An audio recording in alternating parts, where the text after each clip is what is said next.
श्री स्वामी समर्थ सगळ्यांना. आपल्याला माहीत आहे की आपल्या घरामध्ये बघा पूर्वीपासून म्हणतात की अक्षय तृतीयेपासूनच आपण घरामध्ये आपल्या आंबा आणायला सुरुवात करतो किंवा आंबा खायला सुरुवात करतो. तर या पाठीमागचं नक्की कारण काय आहे की आपण अक्षय तृतीयेलाच आंबा का खायला सुरुवात करतो. आणि समजा आपण अक्षय तृतीयाच्या आधी आंबा खाल्ला तर काय होतं. सीझनचा पहिला आंबा आणि अक्षय तृतीया ह्यांचं नक्की कनेक्शन काय आहे. तर ह्या सगळ्या प्रश्नांची उत्तरं आपण आजच्या व्हिडिओमध्ये जाणून घेणार आहोत. त्यामुळे व्हिडिओ अगदी शेवटपर्यंत नक्की पहा. आणि पहिल्यांदाच माझ्या चॅनलवर नवीन आला असाल आणि जर का तुम्हाला व्हिडिओ आवडला तर आपल्या चॅनलला सबस्क्राईब करा, व्हिडिओला लाईक शेअर करायला विसरू नका.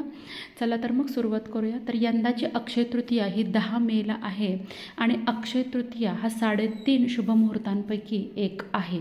3.5 मुहूर्त इतके शुभ मानले जातात की हे दिवस कोणत्याही वारी तारखेला कोणत्याही दिवशी जरी आले तरी कुठलाही मुहूर्त न बघता आपण या 3.5 मुहूर्तामध्ये म्हणजे अक्षय तृतीया, गुढीपाडवा म्हणा, आपला दिवाळीचा पाडवा म्हणा, या सगळ्या 3.5 मुहूर्तांमध्ये आपण कोणत्याही नवीन गोष्टीची सुरुवात, खरेदी, शुभ कामं ही करू शकतो. वाहन खरेदी करू शकतो, घराची पायाभरणी खरेदी करू शकतो, नवीन घर फ्लॅट विकत घेऊ शकतो. त्याच पद्धतीनं एखाद्या उद्योगधंद्याची बिझनेसची सुरुवात करू शकतो. तर अक्षय तृतीयाला आपण जी कोणतं पण काम सुरू करतो त्यात अक्षय समृद्धी होत राहते. म्हणजेच अक्षय म्हणजे कधीही न संपणारी संपदा, समृद्धी तुम्हाला अक्षय तृतीयाला सुरू केलेल्या कामात मिळते अशी पूर्वीपासून धारणा आहे. त्यामुळं अक्षय तृतीयेला कायम आपण शुभ गोष्टी, शुभ खरेदी आणि शुभ कार्य ही घरामध्ये करत असतो.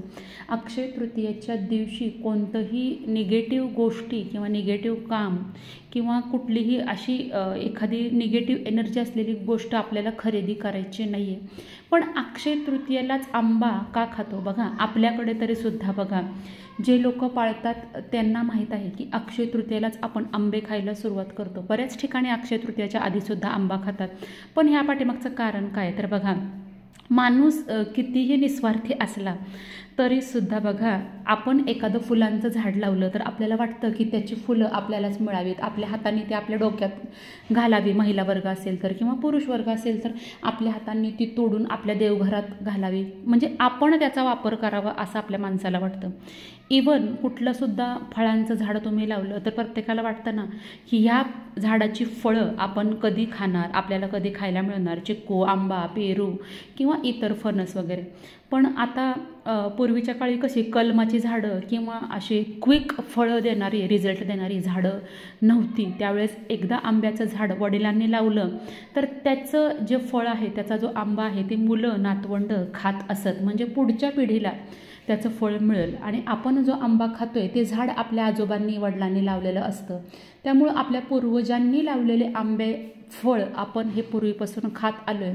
आता सध्या जरी 1 वर्षात किंवा 1.5 वर्षात आंब्याला फळ येत असेल तरी बघा पूर्वी अशी पद्धत नव्हती. पूर्वीच्या काळी आंबे झाडावर यायला भरपूर वर्ष लागत. त्यामुळं प्रत्येक माणसाची जी इच्छा पाठीमागं राहिलेली असते की आपल्याला त्याचं फळ मिळावं, या हेतूनं, या धारणेनं आपण जे गोड फळं खातो तेव्हा आपल्याला पूर्वजांचं स्मरण व्हावं या हेतूनं आपण अक्षय तृतीयेला आपण आंबा खातो. कारण अक्षय तृतीयेला बघा आपण पितरांची पूजासुद्धा करतो. पितरांचा नैवेद्य हा अक्षय तृतीयेला प्रत्येक घरामध्ये दाखवला जातो. आपल्या घरामध्ये जे काही पूर्वज होऊन गेलेले आहेत, आजोबा, पणजोबा, आजी, पणजी वगैरे, त्या सगळ्यांना आपण या दिवशी नैवेद्य हा दाखवत असतो.